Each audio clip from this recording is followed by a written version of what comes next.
देखिए ये पूरे हिंदुस्तान में एक स्कीम चलाई गई थी अमृत भारत स्टेशन स्कीम, जिसके तहत 1200 से ज़्यादा स्टेशंस लिए गए थे और उनको इम्प्रूवमेंट किया गया था, करने की बात थी और उसमें जो बेसिक एमेनिटीज़ हैं पैसेंजर्स के लिए उनको सुधारना, उनको बेहतर बनाना और साथ ही साथ जो स्टेशन का लुक है, उसको भी बेहतर बनाना, दोनों ही काम उसमें करने थे।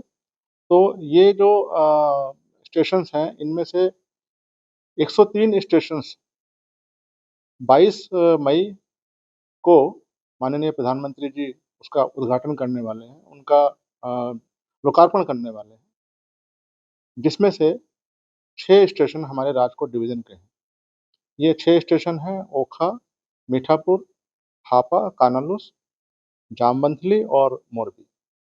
इन 6 स्टेशंस पे ये जो काम था हमारा पूरा हो चुका है। इसमें हमने जो बेसिक सुविधाएँ हैं, ख़ास तौर से दिव्यांगजन लोगों के लिए, उनको बेहतर बनाया है। साथ ही साथ जहाँ पर प्लेटफ़ॉर्म की हाइट बढ़ानी थी, मान लिया वो लो लेवल या फिर मीडियम लेवल के प्लेटफ़ॉर्म थे या फिर छोटे प्लेटफ़ॉर्म थे, उनको एक्सटेंड करना, वो काम किया है। प्लेटफ़ॉर्म के ऊपर हमने शेड्स बनाए हैं नए, ताकि अधिक से अधिक यात्री वहाँ पर बैठ सकें। वेटिंग हॉल वेटिंग हॉल जो हैं, कई-कई जगहों पर पुराने हो चुके थे या फिर थे ही नहीं, उनको हमने मॉडर्न वेटिंग हॉल्स बनाए हैं, जिनमें टॉयलेट्स प्लस जो उनका एरिया है, सीटिंग अरेंजमेंट्स है, बहुत ही अच्छा है। उसके साथ-साथ हमने साइनेजेस पे बहुत ध्यान दिया है। पैसेंजर आए और फिर उसको कहीं पे भी भटकने की ज़रूरत ना हो, वो भटक ना सके। उसको जहाँ पे भी जाना है, मान लिया टॉयलेट पे जाना है, वेटिंग रूम पे जाना है, वो आराम से या फिर रेस्टोरेंट पे जाना है, वो आराम से वहाँ पे जा सके।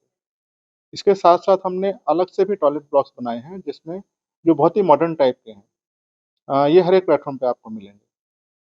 इसके साथ-साथ हमने जो स्टेशन पे बहुत इम्पोर्टेंट पार्ट होता है सर्कुलेटिंग एरिया का, जहाँ पे आपके व्हीकल मूवमेंट चलता है। तो वहाँ पे मेन चीज़ क्या होती है कि एंट्री और एग्ज़िट नॉर्मली एक ही रास्ते से रहता है, एक ही जगह से रहता है। हमने इन स्टेशंस पे ये कोशिश करी है कि एंट्री को अलग किया जाए और एग्ज़िट को अलग किया जाए, ताकि जो आने और जाने वाले पैसेंजर्स हैं, उनको कोई आपस में कॉन्फ्लिक्ट ना हो। जैसे आप ओखा में आप देखें तो हमने एंट्री और एग्ज़िट अलग-अलग रखा है। ऐसे ही दूसरे स्टेशंस पे भी ये कोशिश की गई है। इसके साथ-साथ पार्किंग, पार्किंग एक बहुत बड़ा हिस्सा है स्टेशन के ऊपर, जहाँ पे तरीके से अपने लोग व्हीकल्स खड़े कर सकें। ऐसा ना हो कि कहीं पे भी आके लोग व्हीकल खड़े करने की उनको आवश्यकता पड़ रही है। इसके साथ-साथ जो हमने फ़साड पे काम किया है, वो बहुत ज़बरदस्त काम किया है। हर एक स्टेशन पे जो लुक उसको दिया गया है, क्योंकि स्टेशन क्या है, हमारे पैसेंजर्स के लिए पहला फ़ेस जो है स्टेशन ही है।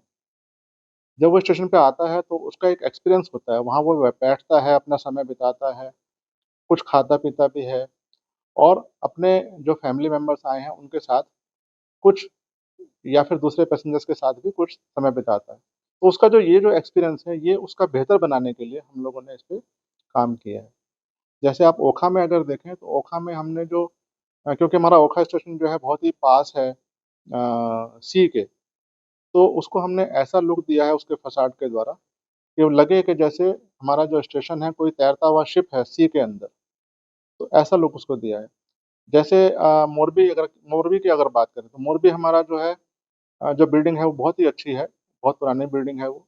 उसको हमने हेरिटेज लुक करके सामने पार्किंग एरिया, सर्कुलेटिंग एरिया ये सब डेवलप किया और एक बहुत सुंदर पार्क उसको बनाया है।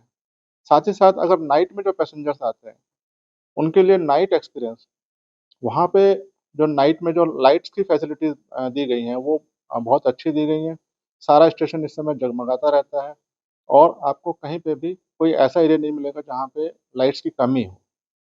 तो ये सब काम हमने अपने स्टेशंस पे किए हैं। इन 6 स्टेशनों पे ये काम पूरे हो चुके हैं और माननीय प्रधानमंत्री जी द्वारा